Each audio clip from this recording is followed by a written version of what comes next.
Ensemble avec les anges, dans les merveilles des rachetés, chanter Dieu est saint.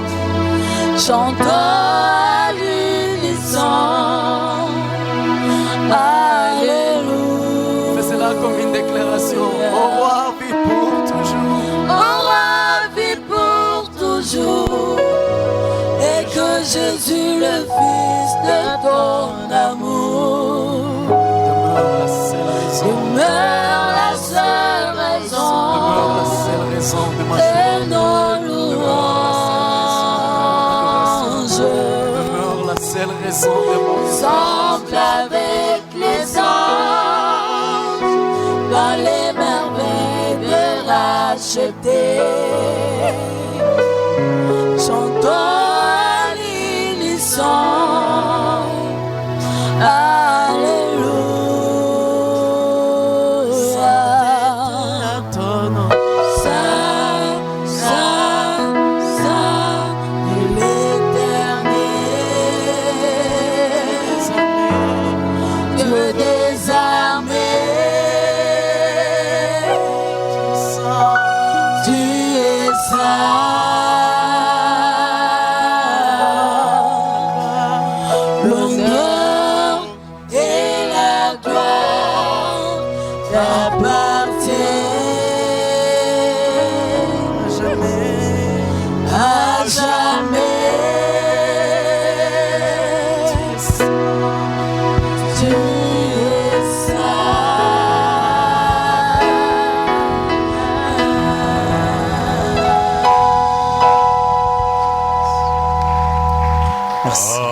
ça à moi de prier pour la ville de Butembo. Cette période, elle est une période très difficile dans cette ville à cause de la poussière.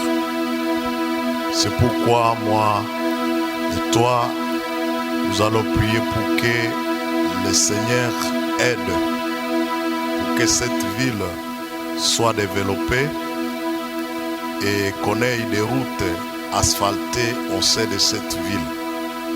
C'est difficile à ce jour de parcourir une distance de 1 kilomètre sans être sali par la poussière, ce qui ne se trouve pas ailleurs dans d'autres villes. C'est pourquoi vous allez encore intercéder à faveur du développement de la ville de Butembo, mais aussi vous allez intercéder pour que le Seigneur nous envoie la pluie, parce que nous en avons besoin. Allons tous dans la prière.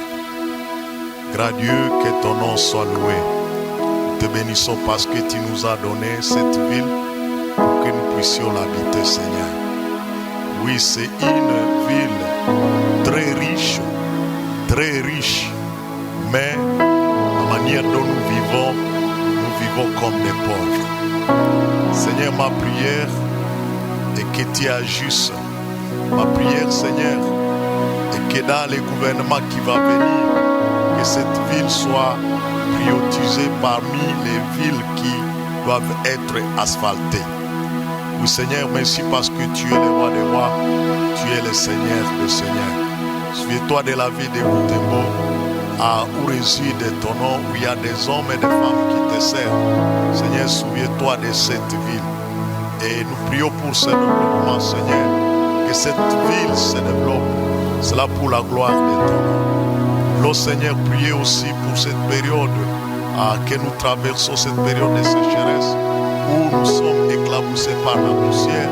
Si et là, Seigneur, nous prions à ce que toi, le Dieu qui ordonne, que tu nous envoies la pluie, parce que tu as même le pouvoir de nous envoyer la pluie, oh Seigneur, à ce jour où nous en avons besoin, Seigneur. Gloire, honneur te soit rendu parce que tu es notre Dieu. Toi qui règnes sur la terre, toi qui domines sur toutes choses, que tu nous envoies dans la pluie, oh Seigneur, et cela te rendra gloire. Gloire au nom, honneur te soit rendu, toi qui vis à jamais. Seigneur, merci. Merci, Seigneur. Oui, Seigneur, merci pour tout ce que tu es pour nous. Et merci pour tout ce que tu fais dans la vie de tout et chacun.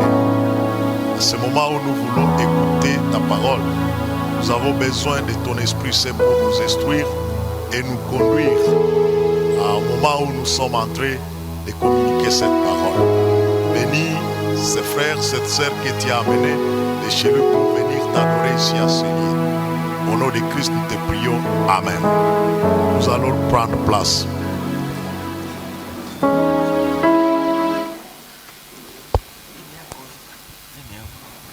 Bien-aimés dans le Seigneur, bonjour.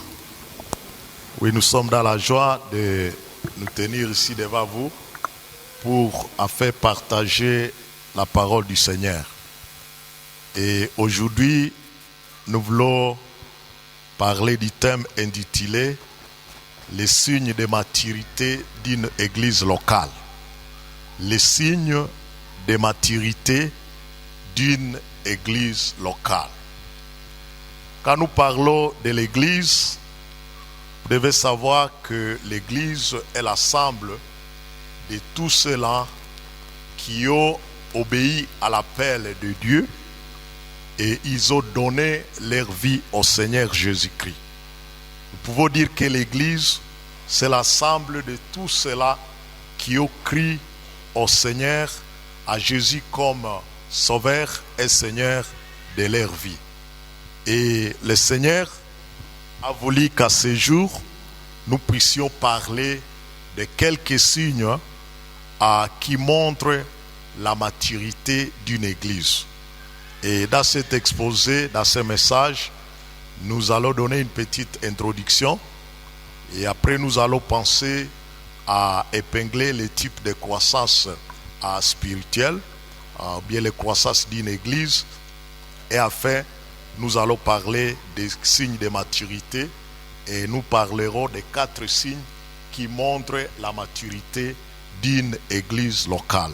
Là, il y a des passages que nous avons suggérés, parce que ces passages-là sont des passages que nous allons lire en évoluant avec l'exposé du jour ou les messages du jour. Et dans l'introduction, bien-aimés, nous devons savoir que l'Église a 4 signes qui témoignent de sa maturité. Au fur et à mesure que l'Église grandit, elle doit assumer sa responsabilité et s'approprier chacun de ces 4 signes ou chacun de ces 4 domaines. Et une Église qui est mature, une Église qui est mûre, doit connaître ces 4 piliers, doit manifester ces 4 domaines ou bien ces 4 signes. Et cela témoignera que réellement cette Église a connu le Seigneur, cette Église a grandi dans la connaissance du Seigneur. Et bien aimé, la volonté de Dieu est que nous puissions grandir. Comme chaque parent souhaite voir son enfant aller vers la maturité, c'est ce que aussi Dieu souhaite voir à chaque membre de l'Église et à nous tous qui formons l'Église en entièreté. Le Seigneur, il veut voir notre maturité. Mais le comble en est que il y a des gens qui ont grandi, qui ont duré longtemps dans l'Église, mais quand on considère leur façon d'être, on peut conclure qu'ils sont encore trop bébés spirituels. Ils sont encore des enfants dans la connaissance et dans la maturité. Alors bien aimé, il y a 2 types de croissance d'une église. Le premier type, c'est ce que nous appelons la croissance quantitative.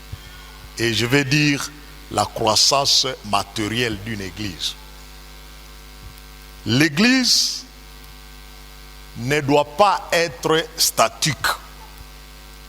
Mais chaque jour, l'église doit augmenter en nombre. Chaque jour, il y a de nouvelles personnes qui doivent entrer dans l'église.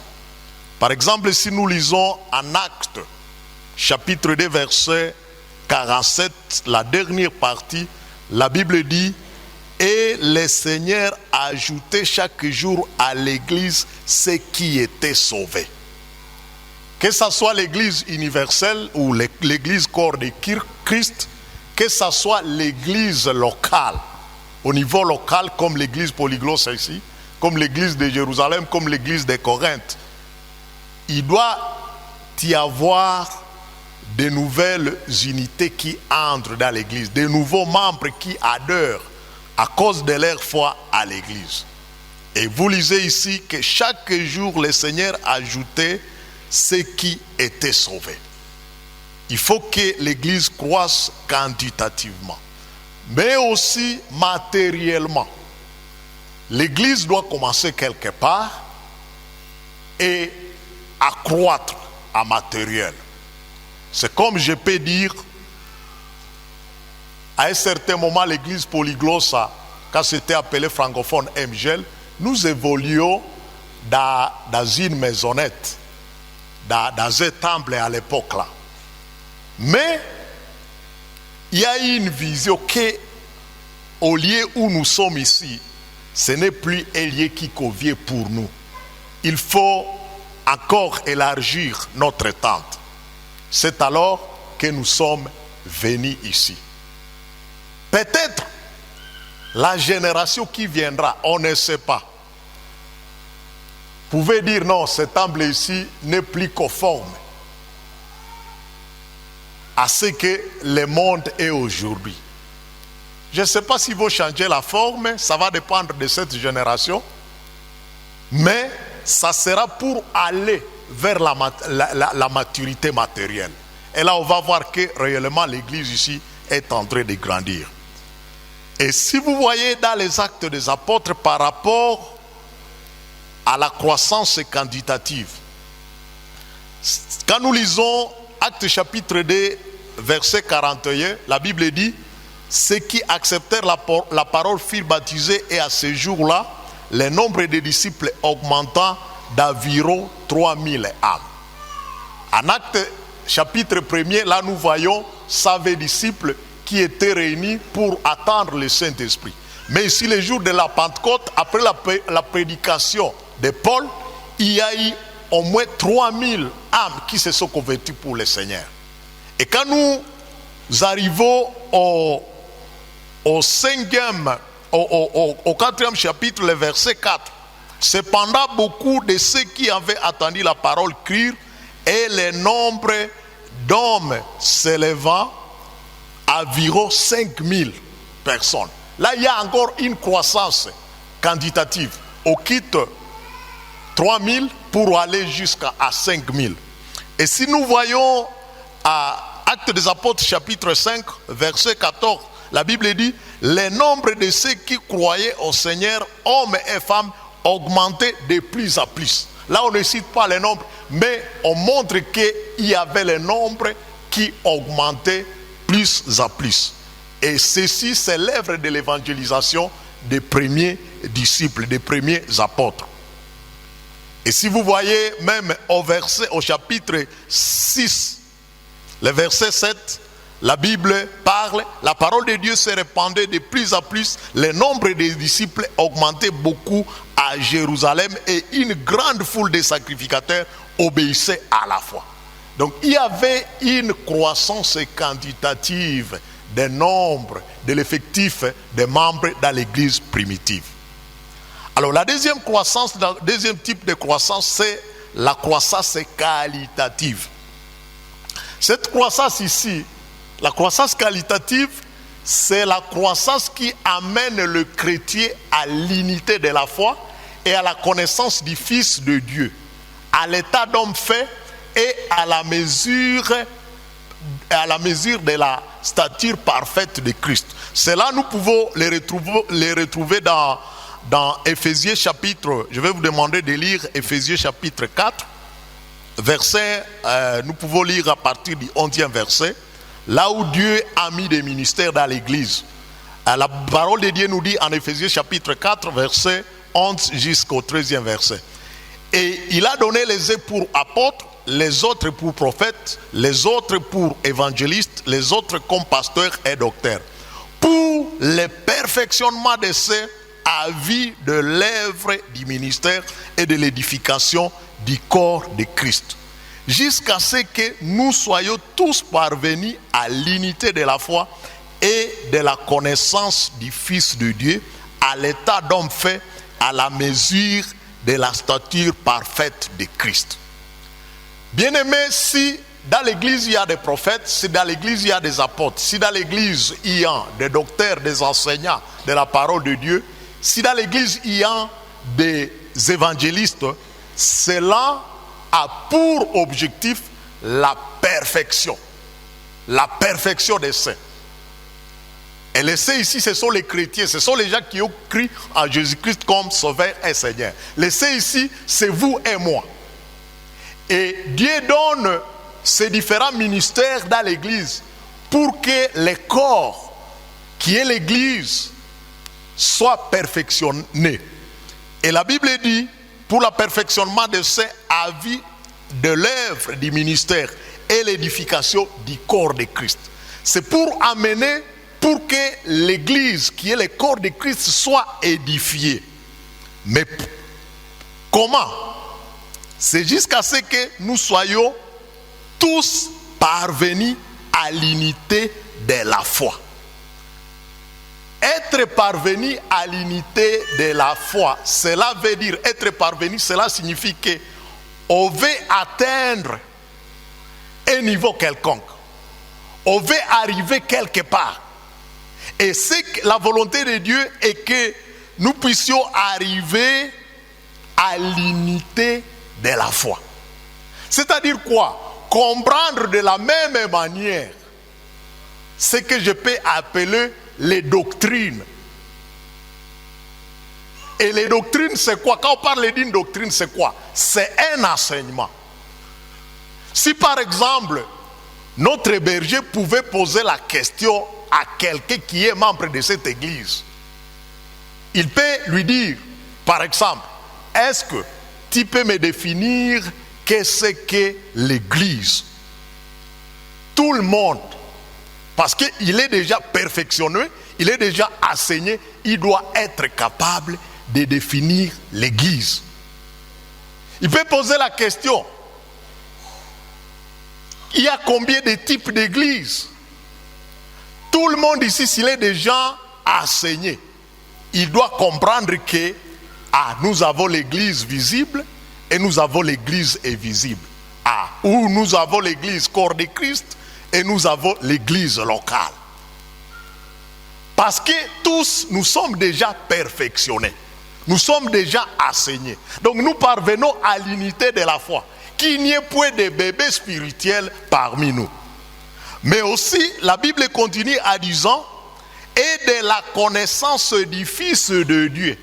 Tous nous devons comprendre, aller jusqu'à connaître le Fils de Dieu qui est Jésus-Christ. Nous devons arriver à ce niveau-là de comprendre le Fils de Dieu de la même manière.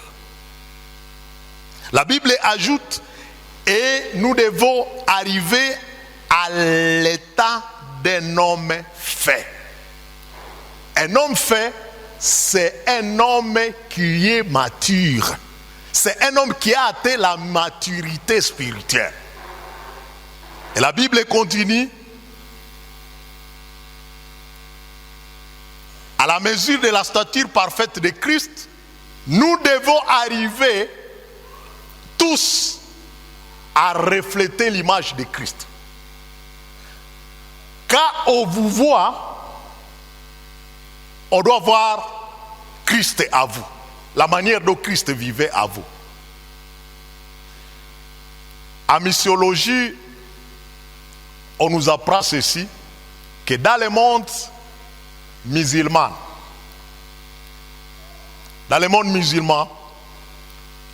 les missionnaires qui sont là, ils ne prêchent pas avec la Bible. Ils ne peuvent pas dire non, comme ça se fait ici, le Seigneur t'aime, tu es un pécheur et Jésus est le chemin que Dieu a mis pour que nous soyons sauvés. Tu dois accepter ce Jésus personnellement. Non, dans le monde musulman, ce n'est pas comme ça qu'on communique l'évangile. Dans le monde pareil, là où il y a la persécution, on communique le message par sa propre vie. On communique le message par sa propre vie. Et quand quelqu'un qui est là, un musulman me voit, dans un pays où il y a la persécution, quelqu'un me voit et dit, ah, quand même cet homme ici, comment lui, il n'est pas comme nous? C'est quand il va m'approcher qu'il va découvrir qui suis-je. Et quand un chrétien arrive à la stature parfaite de Christ, c'est-à-dire quoi? Nous commençons à refléter l'image de Christ à nous. Et c'est là où le Seigneur, il veut que nous puissions arriver. C'est ça la croissance qualitative que nous poursuivons ici. Et bien aimé, la Bible dit, quand nous allons atteindre cet état-là, et si nous ne serons plus des enfants flottants et emportés à tout va des doctrines, tout va d'enseignement. Dans la ville ici de Boutebo, il y a beaucoup de vents d'enseignement. Il y a beaucoup de vents de doctrines. Les chrétiens qui sont mûrs, ce ne sont pas des chrétiens que je peux appeler des taximènes. Et taximène, il va dans tout ça que lui propose un client.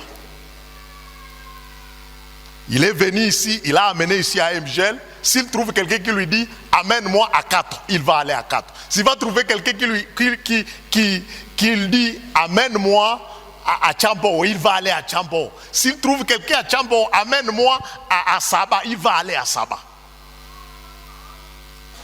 Un chrétien mature, il n'est pas emporté par n'importe quel vent. Il doit montrer sa maturité. Il doit montrer qu'il a été perfectionné. Il doit montrer qu'il a été enseigné par son pasteur.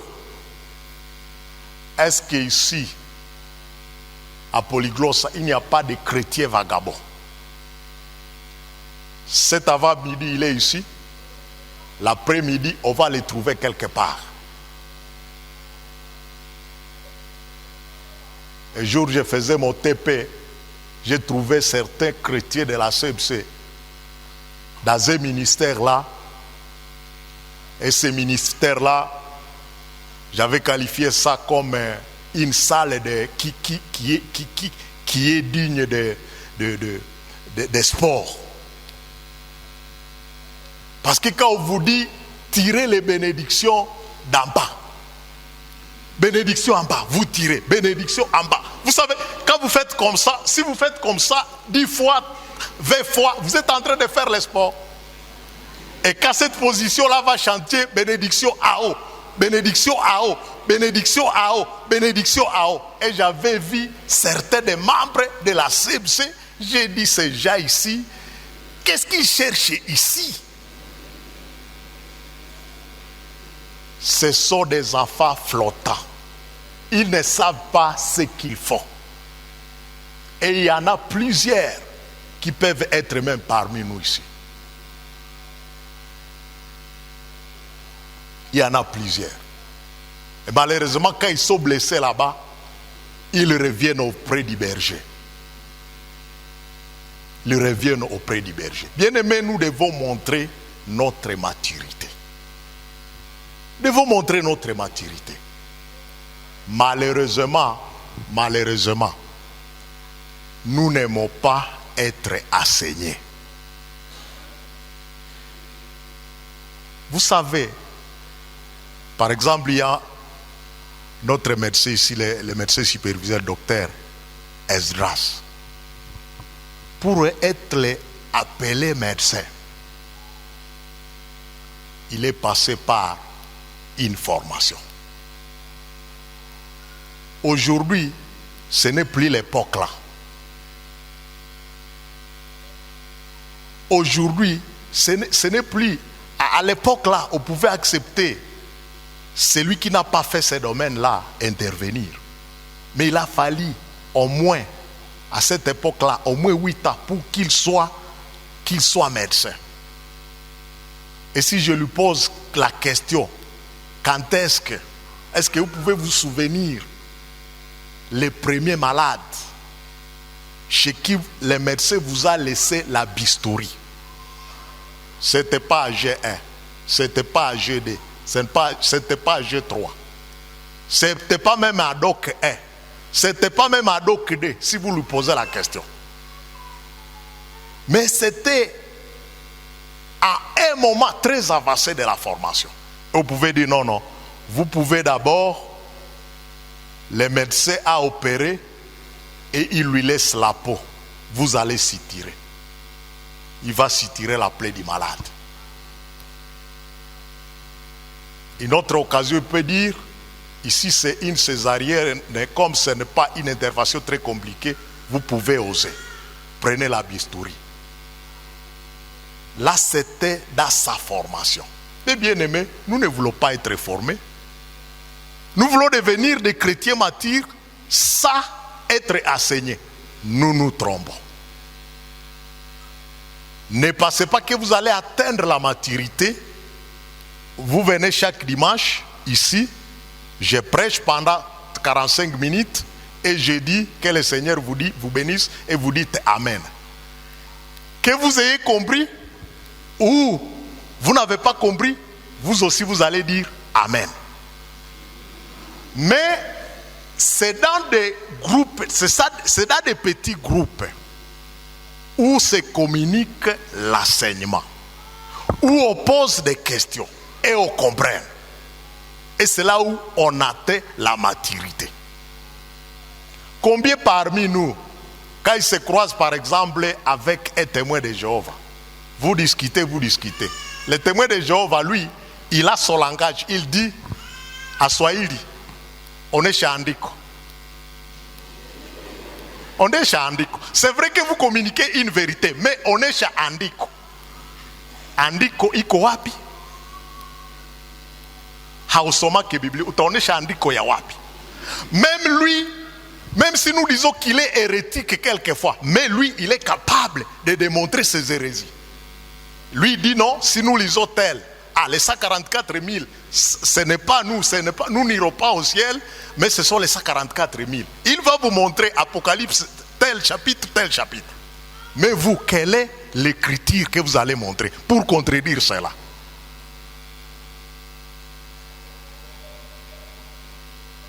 Il y a quelque chose, la fois passée, le pasteur, avant qu'il prie, il a réveillé la conscience. Il dit non, cette semaine ici, nous allons continuer avec les enseignements sur l'église.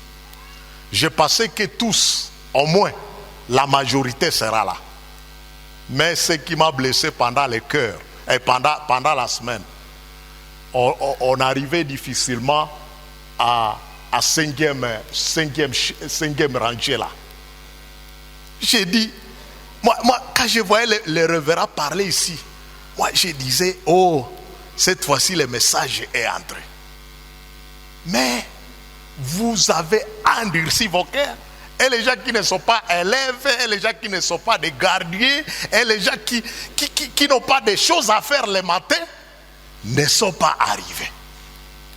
Ça c'est un problème. Nous ne pouvons pas grandir sans être formés à la maturité d'une église locale. Le premier signe, c'est ce que nous appelons l'autogouvernance. Nous sommes en Actes chapitre 6. Actes chapitre 6, l'autogouvernance. La Bible dit ce qui suit, Actes chapitre 6, verset 1er jusqu'au 4e verset. Et nous pouvons aller même jusqu'au 6e. La parole de Dieu nous dit ce qui suit en Actes chapitre 6, verset 1er et suivant. Et à ce jour-là, le nombre de disciples augmentait, les hellénistes murmuraient contre les Hébreux, parce que leurs veuves étaient négligées dans la distribution qui se faisait chaque jour. Les 12 convoquèrent la multitude des disciples et dirent, il n'est pas convenable que nous laissions la parole de Dieu pour servir aux tables. C'est pourquoi, frères, choisissez parmi vous 7 hommes de qui l'on rende un beau témoignage, qui soient pleins d'Esprit Saint et de sagesse, et que nous chargerons de cet emploi. Et nous continuerons à nous appliquer à la prière et au ministère de la parole. Cette proposition plut à toute l'assemblée, et ils élirent Étienne, homme plein de foi et d'Esprit Saint, Philippe, Procor, Nicanor, Timon, Permanas et Nicolas, prosélyte d'Antioche. Ils les présentèrent aux apôtres qui, après avoir prié, leur imposèrent les mains. Ici, c'est dans l'église primitive où il y a eu un problème. Un problème a surgi à cause de quoi? C'était par rapport à la distribution de ce qu'on amenait comme bien matériel et qui devait être donné aux veuves. Maintenant, ici, il y a des groupes, il y a les hellénistes. Les hellénistes, je peux dire, c'est eux les juifs qui étaient partis pour les diasporas et qui parlaient la langue grecque. Et il y avait aussi les Hébreux qui n'étaient pas des juifs de la diaspora, et parlaient, la majorité de ces Hébreux-là qui n'étaient pas de la diaspora, ils parlaient la langue araméenne. Alors, il y a eu un problème qui a surgi dans l'église primitive. Les hellénistes ou les juifs de la diaspora ont vu que leurs veuves étaient discriminées dans les partages. Ce sont les veuves des Hébreux qui étaient trop privilégiés. Maintenant, cela a amené des groupes dans l'église. Et vous savez, quand l'église est partagée, souvent, c'est un problème qui arrive. Mais bien aimé, toutes les fois qu'il y a un problème qui peut surgir dans l'église, les décisions doivent être prises selon les deux pouvoirs que l'église a. Le premier pouvoir, ce sont les Saintes Écritures, et le deuxième pouvoir que nous avons, c'est demander à ce que le Saint-Esprit nous oriente pour dans la prise de décision. Ce que vous devez savoir, et ce qui était la pratique du Nouveau Testament, et même quand on les découvre, on peut les découvrir en Actes chapitre 4, verset 37, la Bible dit, et vendit un champ qu'il possédait, apporta l'argent et le déposa aux pieds des apôtres. Dans l'Ancien Testament, et même dans le Nouveau Testament, les offrandes ici qu'on amène, on les amenait aux pieds des apôtres. Et c'était les apôtres qui avaient ce devoir-là de distribuer les biens à ceux qu'ils voulaient. Et d'ailleurs, la plus grande part de ces offrandes-là revenait aux apôtres. Parce que l'homme qui prêche à l'autel, il doit manger à l'autel. Alors, il y a eu un problème de distribution.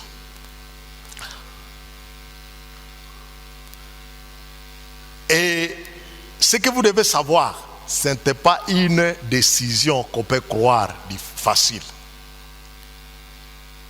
Ici, il y a question de matériel. Et aujourd'hui, bien aimé, si dans le monde il y a des conflits, si dans des familles il y a des conflits, c'est le matériel qui divise.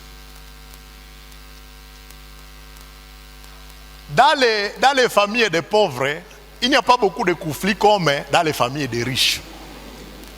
Jamais. Notre père est mort. Il n'avait pas une maison, il était locataire. Nous allons nous quereller à cause de quoi? La pauvreté. Nous allons nous quereller à cause de quoi? Il n'y a rien. Mais aujourd'hui, s'il y a des familles qui sont à difficulté, qui sont en conflit, il y a la richesse. La richesse se divise. Les intérêts divisent.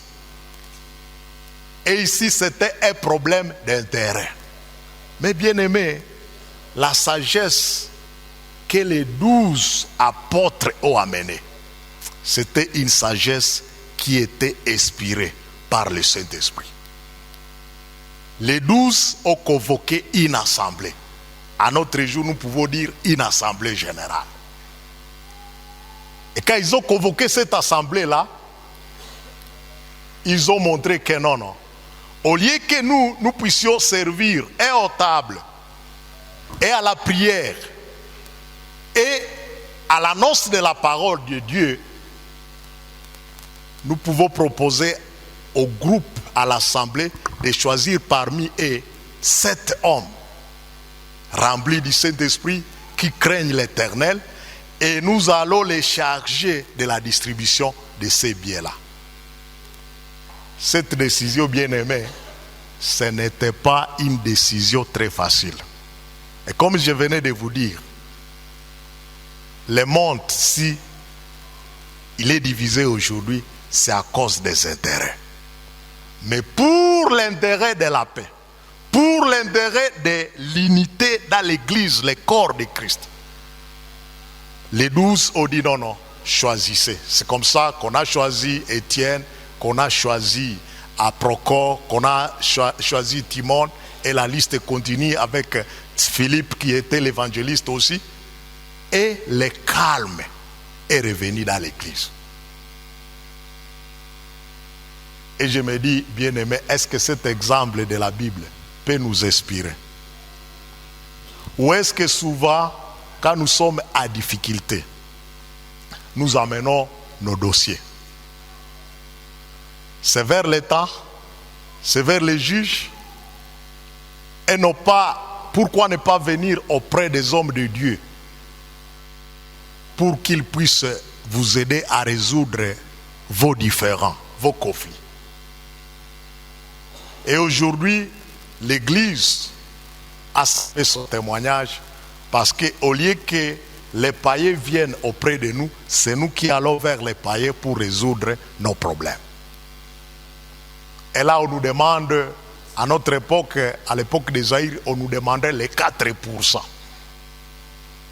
Amen, les 4%. Et vous amenez, chrétiens de polyglotte, ça vous amenez les 4%.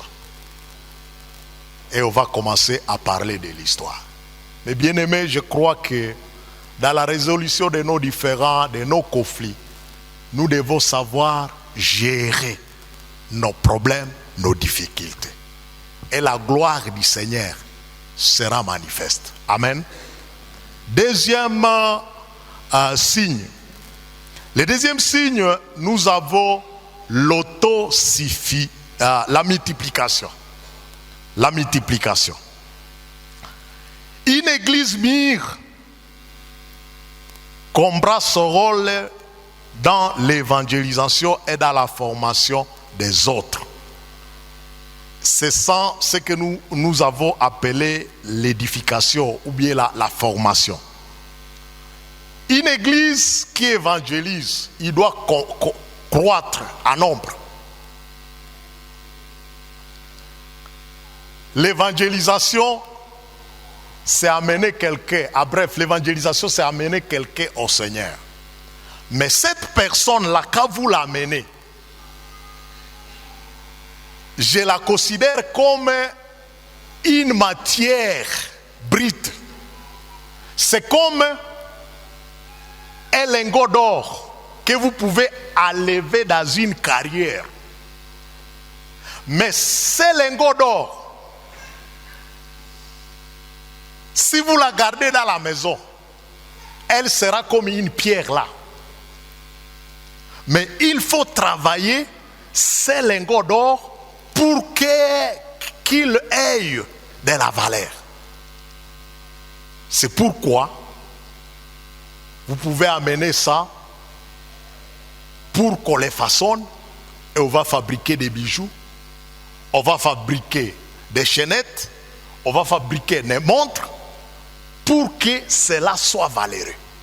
Mais personne, ici il y a des acheteurs d'or. Il ne peut pas venir ici avec un lingot d'or sur les coups. Même si ça a de la valeur. Mais ils peuvent venir. Ici, nous pouvons avoir des gens qui ont des montres en or. Des bagues en or. C'est parce que cela a été façonné à partir d'une matière brute. Et c'est comme ça même dans l'évangélisation.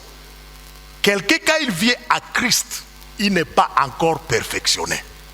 Maintenant, il faut, pour qu'il soit disciple, il faut qu'il soit outillé, qu'il soit formé, qu'il soit façonné, afin que quand on va les voir, il sera un vase d'honneur pour les servir et pour les services du Seigneur. Et comme je l'ai dit tantôt, bien-aimés, nous arrivons à cela si nous sommes formés.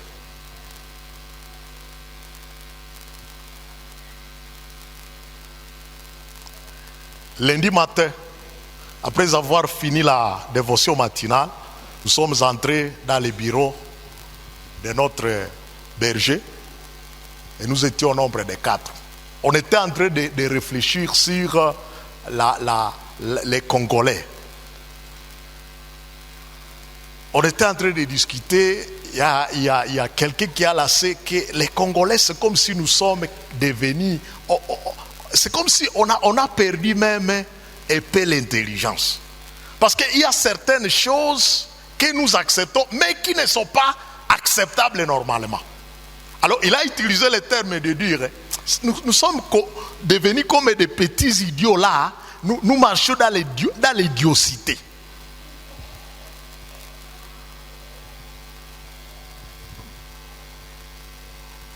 Et cela était revenu quand on avait parlé de dire que Jésus lui-même, il a sélectionné ses disciples.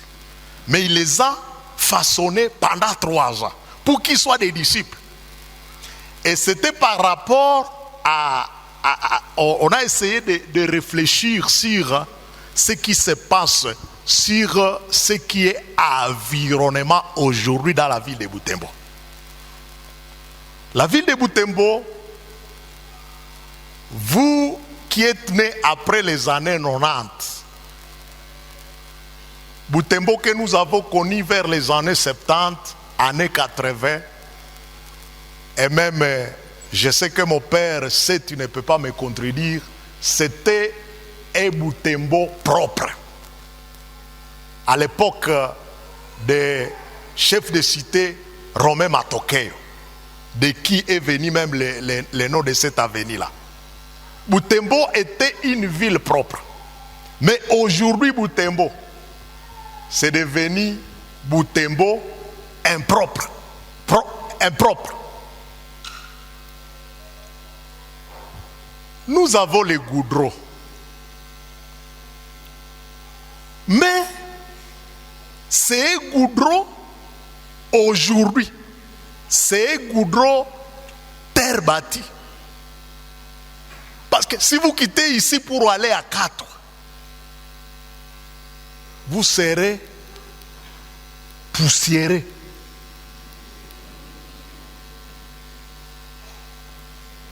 Et ce qui est en train de me blesser encore, vous allez voir des ordures sur les goudrons. Ici à Butembo, il y avait la culture des poubelles. Dans chaque parcelle, il y avait une poubelle. Mais aujourd'hui, les poubelles ont disparu dans les parcelles. Ce que nous faisons, c'est quoi? On prend les épluchures vers le crépuscule. Très tôt le matin, on envoie la femme aller jeter ça dans la rivière. C'est ce que nous faisons.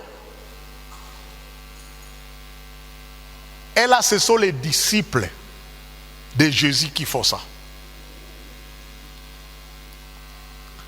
L'histoire de Catois nous rappelle ceci, le missionnaire Paul Hurlbret, le missionnaire de la CEPS, c'est lui qui a amené les baptistes ici au Kivu. Lui, quand il a enseigné les gens, oui, il les a amenés à Christ, mais à part cela, il les a fait des disciples. Et les gens qui ont vécu avec Paul Hurlbret, si vous arrivez dans leur maison, ce sont des gens qui sont propres parce qu'il leur apprenait même l'hygiène. Mais aujourd'hui, toutes ces valeurs-là, tout en étant disciples de Dieu, de Christ, nous avons abandonné. Et aujourd'hui, Butembo est devenu Butembo sale. Butembo poubelle.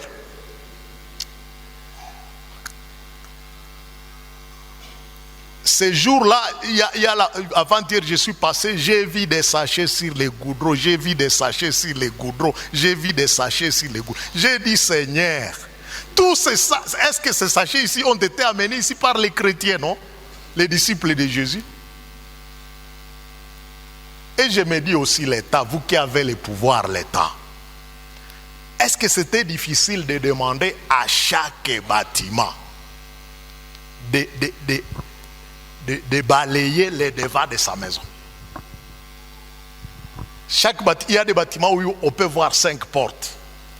Si on demande tel bâtiment, vous allez nettoyer votre côté, la moitié de la route. Votre bâtiment, vous nettoyez là-bas. Ça va coûter quoi à nos patrons qui sont ici? Papa Sami, ça va vous coûter quoi? Cela va vous coûter quoi? Même vous pouvez chercher un garçon, chaque matin vous venez nettoyer devant ma boutique, ça suffit. Qu'est-ce que ça coûte? J'étais en train, j'ai passé comme un observateur. Je suis arrivé quelque part là, devant l'hôtel Believe. On a mis Believe. J'ai vu que quand même c'est propre devant cet hôtel-là.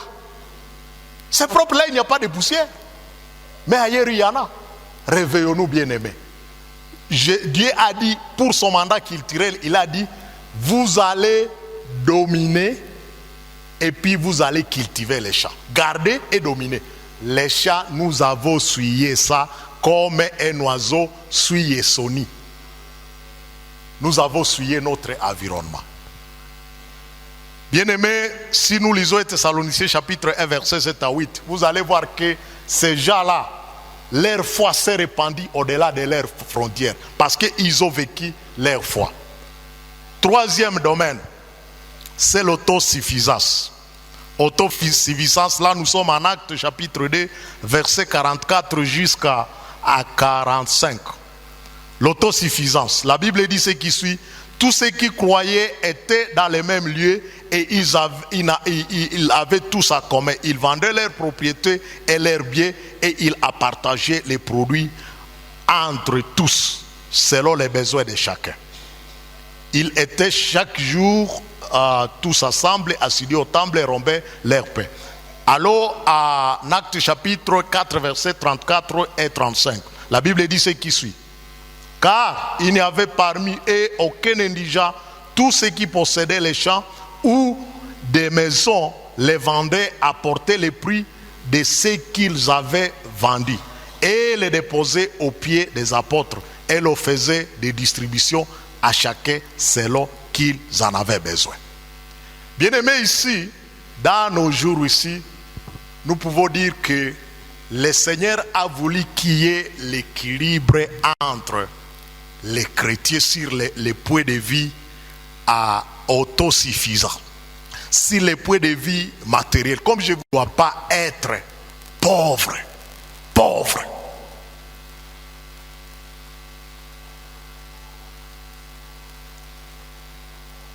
Le berger de cette église a toujours dit que la vision de construire cet édifice qui nous héberge maintenant est venue de quelqu'un qui l'avait révolté.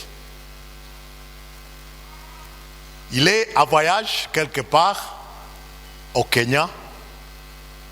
Il y a quelqu'un qui lui dit: vous les Congolais, vous n'aimez pas le Seigneur. Et lui dit: pourquoi vous dites cela? Vous les Congolais, vous n'aimez pas le Seigneur. L'homme a justifié cela. Il vous dit: quand je vois vos films de mariage, des mariages qui sont célébrés chez vous au Congo, ce qui m'a toujours montré que vous n'aimez pas le Seigneur est que les lieux où on bénit les mariages, quand on les compare avec la salle où il y aura la réception, on voit qu'il n'y a pas même de choses à comparer. Et cela, c'est vrai. Alors cela a éveillé la conscience de notre berger. Il a dit: non, je dois rentrer chez nous et construire quelque chose qui va honorer le Seigneur.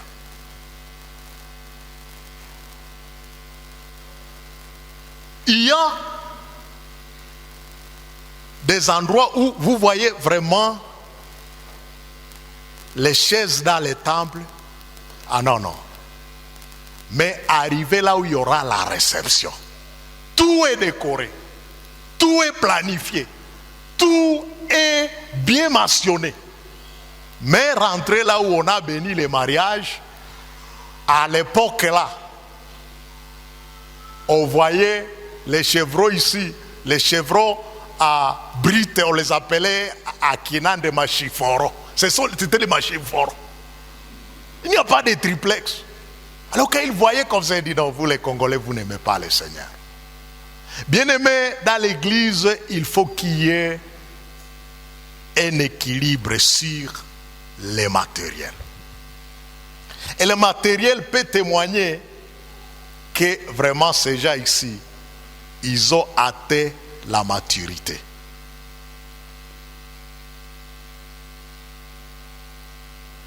Et dans certaines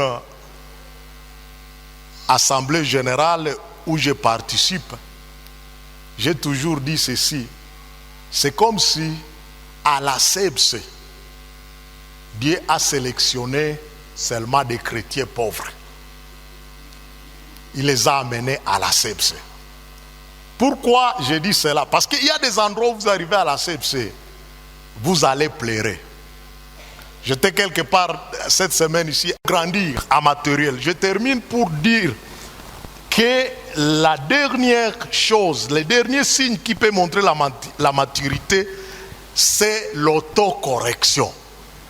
Et là, nous sommes à 2 Timothée chapitre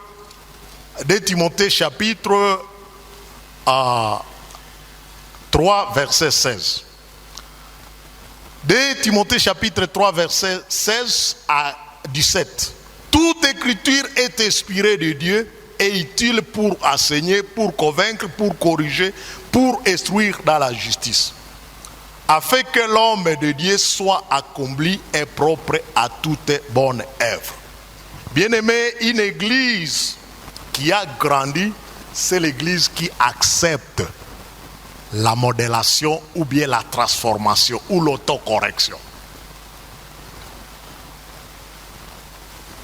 Quand nous prêchons chaque dimanche la parole de Dieu, ce n'est pas venir vous donner ici un exposé marginal, mais notre désir, c'est pour que ce que nous donnons comme enseignement vous enseigne, vous convainc, vous corrige, vous instruise. C'est pour cela que l'Éternel a révélé cette parole ici. Donc une fois, vous pouvez venir ici, écouter les messages, et cela n'ait pas un impact dans votre vie, vous ne pouvez pas être vu comme quelqu'un qui a atteint la maturité.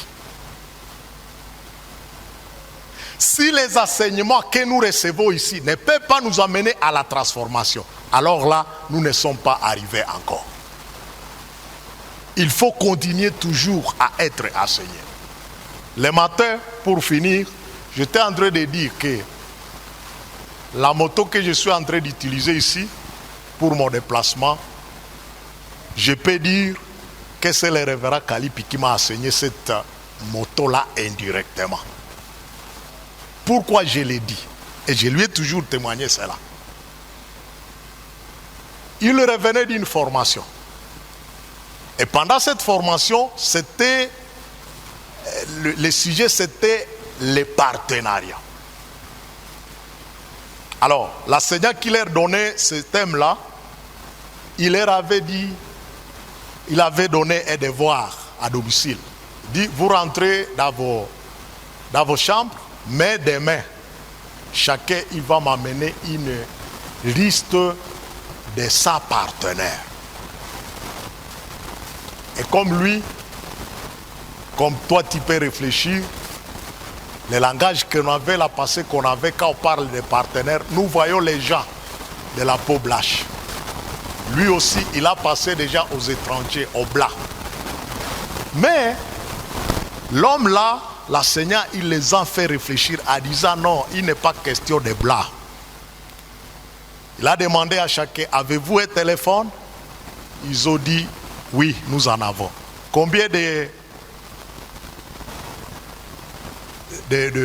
correspondants vous pouvez avoir dans ce téléphone? Il y a les gens qui ont dit 400, 600, 1000. Il dit, ces gens-là, vous ne pouvez pas les mettre dans votre téléphone si vous n'avez pas eu un contact quelconque. Est-ce que parmi ces gens-là, il y a des gens qui vous soutiennent dans votre ministère? Ils ont dit oui. Alors l'homme là, l'enseignant, il les a dit, ce sont ces gens-là qui sont vos partenaires. Est-ce que quelqu'un peut lister ses partenaires maintenant? Quand il nous a donné ce témoignage-là, moi-même j'ai vu mon téléphone. Je suis retourné à la maison. D'ailleurs, tout juste quand j'ai quitté ici, je lui ai dit, pasteur, à cause de votre enseignement ici, je viens d'acheter une moto. Parce que je voulais aller mettre en pratique l'enseignement. Je suis arrivé à la maison. J'ai pris mon notebook. J'ai commencé à enregistrer.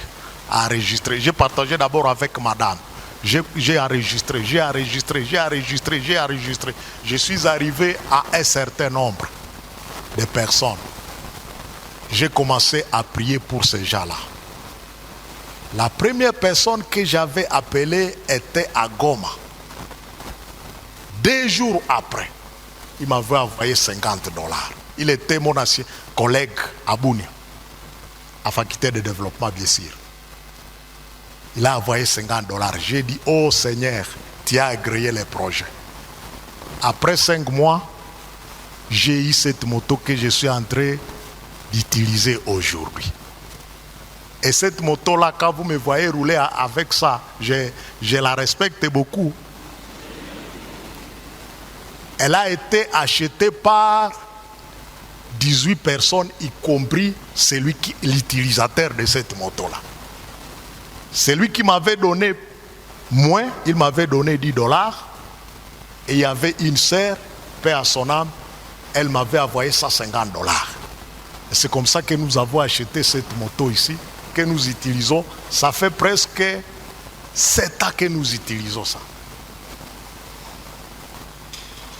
Elle nous aide, elle nous facilite des visites chez vous à la maison. Mais quand il y a la poussière, c'est compliqué aussi. C'est compliqué. Mais elle nous aide beaucoup. Alors, bien-aimés, l'enseignement que vous écoutez ici, il ne faut pas prendre ça seulement comme un enseignement. Il faut prendre ça comme quelque chose qui peut vous aider le reste de votre vie si vous le mettez en pratique. Ce qui nous manque, je crois, c'est la pratique. Mais nous sommes déjà quelquefois enseignés. Mais ce qui nous manque, c'est la pratique.